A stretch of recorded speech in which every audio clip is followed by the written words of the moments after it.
NTPC Green, Container Corporation, Atlanta Electricals, Allied Blenders, Indegene, Niva Bupa, Aequs, JB Chemicals and Pharma. Stocks in news. Stocks including ITC, Vedanta, Tata Motors, Paytm, Hindustan Aeronautics, Swiggy, Elec, Colgate Palmolive, HindPetro, Hudco, NPTC and more will be in the spotlight on Friday, January 30th. Q3 results today: Bajaj Auto, NTPC, Power Grid Corporation, Nestle India, Bank of Baroda, Meesho, KEC International, Ajanta Pharma, Ambuja Cements, Ashoka Buildcon, Aster DM Healthcare, Brigade Enterprises, Exide Industries, Glenmark Pharma, Jindal Steel, Dr. Lal PathLabs, LIC Housing Finance, National Aluminium and other will announce their results for the December 2025 quarter today. Dividend stocks today: shares of Computer Age Management Services, Advani Hotels and Resorts, CG Power and Industrial Solutions, Coforge, Siemens Energy India, Gundar Oil Refinery, Godrej Consumer Products, Innovacap Tab, Kirloskar Pneumatic Company, Mastec, Motilal Oswal Financial Services and Sana BLW Precision Forgings shall trade ex-dividend today.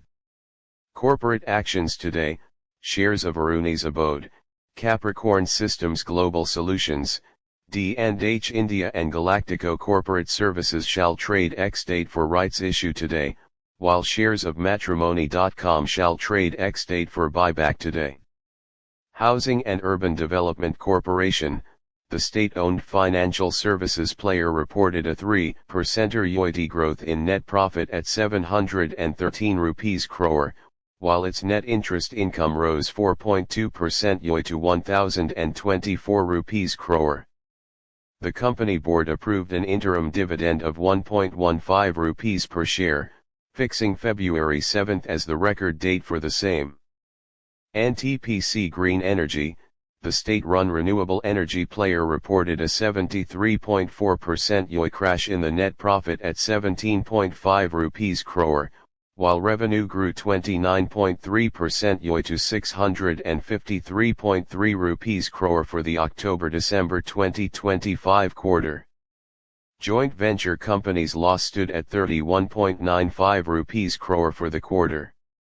Container Corporation of India, the state-run logistics solutions provider, posted a 8.9% YoY growth in the net profit at 333.9 rupees crore, while revenue increased 4.5% YoY to 2,307 rupees crore for the quarter ending on December 31, 2025. EBITDA rose 10.3% YoY to 513 rupees crore, with margins expanding 22.3% YoY to 22.3%. Atlanta Electricals, the recently listed capital goods player, has received 2 orders from Karnataka Power Transmission Corporation worth 146 rupees crore, and 3 additional orders from Tata Power Infra, an independent power producer executing projects for NTPC, worth 142 rupees crore.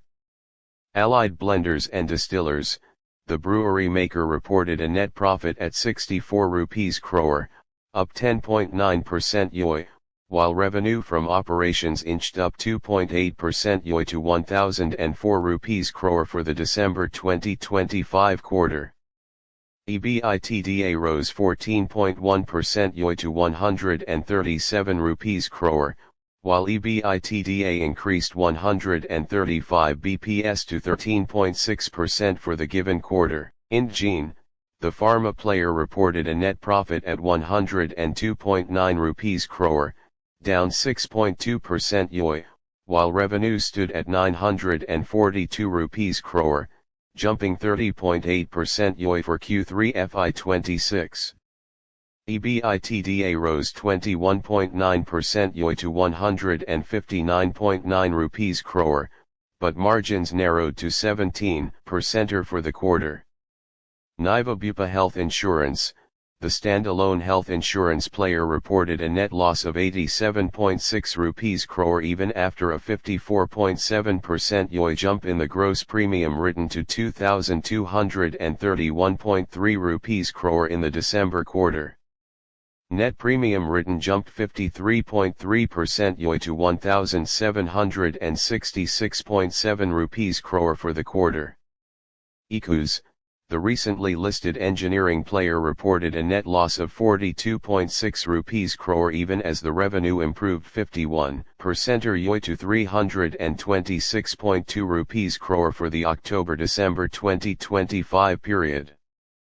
EBITDA soared 353% YoY to 38.1 rupees crore, while EBITDA margins jumped 800 bps to 12% for the reported quarter. JB Chemicals and Pharmaceuticals, Narayan Saraf has resigned from the position of Chief Financial Officer and key managerial personnel of the company, effective January 30, citing personal reasons and to pursue other professional opportunities. Disclaimer: this article provides stock market news for informational purposes only and should not be construed as investment advice. Readers are encouraged to consult with a qualified financial advisor before making any investment decisions.